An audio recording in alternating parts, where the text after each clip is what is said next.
ગાંધીનગર શહેર ભાજપ દ્વારા વિરોધ પ્રદર્શન કરવામાં આવી રહ્યું છે। આપને જણાવી દઈએ કે નેશનલ હેરાલ્ડ કેસ મુદ્દે આ વિરોધ પ્રદર્શન કરવામાં આવી રહ્યું છે।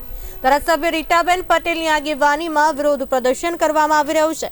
નેશનલ હેરાલ્ડ કેસમાં થયેલ ચાર્જશીટના અંગે ભાજપ દ્વારા વિરોધ પ્રદર્શન કરવામાં આવી રહ્યું છે। ભાજપના કાર્યકરોએ રાહુલ ગાંધીના પુતળા દહન કરીને વિરોધ નોંધાવ્યો છે।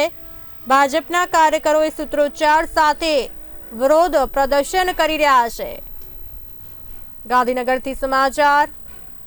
પુતળા દહન કરીને ભાજપ દ્વારા વિરોધ પ્રદર્શન કરવામાં આવી રહ્યું છે। નેશનલ હેરાલ્ડ કેસમાં ભાજપનું પ્રદર્શન।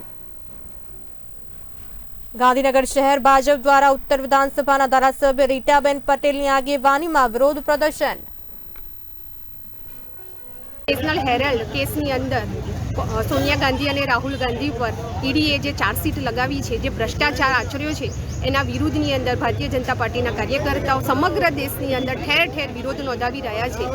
5,000 કરોડ ઉપરની જે પ્રોપર્ટીમાં એક જ પરિવાર નહેરુ પરિવારે જ્યારે પોતાની માલિકી બનાવી દીધી છે, ત્યારે સમગ્ર દેશની જનતા તેમની પાસે આ ગોટાળાનો જવાબ માગી રહ્યો છે, એનો વિરોધ કરી રહ્યા છે। ત્યારે આ જનતાના સમર્થનની અંદર ગાંધીનગરમાં ભારતીય જનતા પાર્ટીના કાર્યકર્તાઓ ધરણા ઉપર ઉતર્યા છે।